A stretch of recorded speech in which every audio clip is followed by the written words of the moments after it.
Welcome to a quick sharp review of the Berserk Deluxe editions. I'm going to be talking a bit about the physical release. I'm going to be talking a bit about the books themselves and the story, and lastly what music I'd recommend listening to when reading Berserk. Oh, this is a long time coming because I've been collecting these as they've been released, so it's been over a number of years, so excited to be making this video.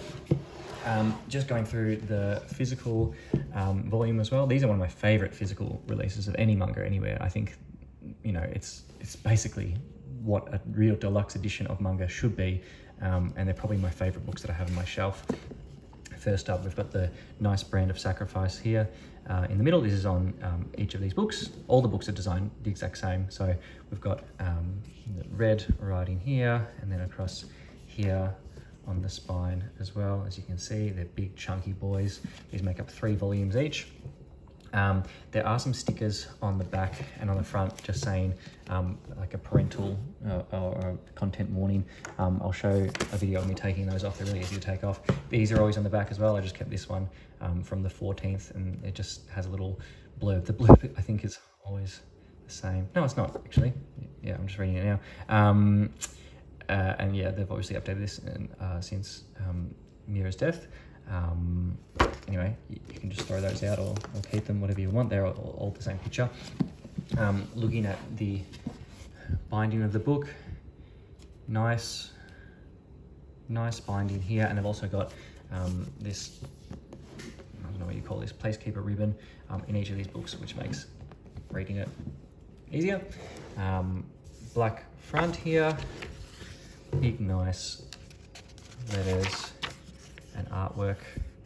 Here they have the contents of when each volume starts, and then each time a volume starts they have the chapters through there. Big massive pages with nice paper. It's fairly white. I mean, you can see a tiny bit of bleed through, but it's much nicer than normal manga paper.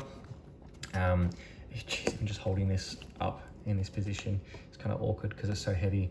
I didn't have any problems reading this when I'm just sitting down, but I mean, holding it like this for the camera is a little bit heavy. And then they always have 3 color pages at the end of the original covers. So 3 volumes in each. They're varying sort of sizes. I'll just have a quick look. Sort of varying sizes depending on, I guess, how many pages was in each of those volumes. This one's a little bit different. Posthumous release.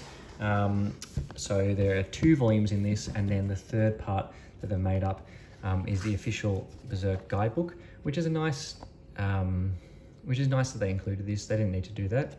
I think people would have bought it anyway. The only other thing that's not included within these releases is the material that has been made after Miura's death by the studio, which will be in a future release, I imagine, and also the prose novel, the Flame Dragon or something like that. I will note that I think from about volume 8 or 9, they do have these nice color spreads you can fold out, and they're double-sided as well, which are pretty cool. They're usually, yeah, 2 of those in each of these from 9 onwards. So I'm gonna just pick volume 1 because there's not many spoilers in there, just to have a look through while we talk about it. So Berserk, if you don't know, is a dark fantasy story covering or following Guts, who's the main character, on a path of revenge. It starts off in sort of the present day, and then over the next few of these deluxe editions goes back in time to when he was a young man, and we sort of see how he grew up and got into the position he's in, and his and the focus of his revenge. This is, for my money, one of, if not the greatest stories in all of manga. It's incredible. We lost Miura way too early to see his true vision, but I'm looking forward to seeing what the guys at Studio Gaga pull up. I haven't read any of it yet, but I certainly will, and I'm going to give it a fair crack. Look, any Berserk is better than no Berserk, because this stuff is just the best. I mean, look at these designs. Berserk has the best character designs, the best monster designs. It is so influential, has been extremely influential to me since I read it when I was a teenager. It's just the best. Almost all of the stuff that I like can just be traced to Berserk. I mean, there's all this sort of stuff that you see echoed in Dark Souls from Berserk.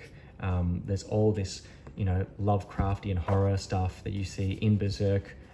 This is just like, this is it. This is the stuff. Can't recommend it more. Highly, highly, highly, highly recommend. If you haven't read Berserk, or at least tried it out, what are you doing? I mean, this artwork, man. Even this is early days, and still, look how amazing the artwork is. When we're getting later on, he just improves and improves, and we're doing godlike artwork. Oh my god, that's just a normal page. All these massive spreads. Crazy stuff, crazy stuff. Anyway, you need to read it if you haven't. I would recommend listening to, there's a dark fantasy playlist that I'll put into the description. It's a lot of Dark Souls and the Bloodborne and stuff like that, but it just works really well for reading this series. Let me know what you love most about Berserk. Let me know your favourite character. I mean, I feel like everyone's favourite character is Guts, right? If anyone says Griffith, you can unsubscribe. Thank you. Bye.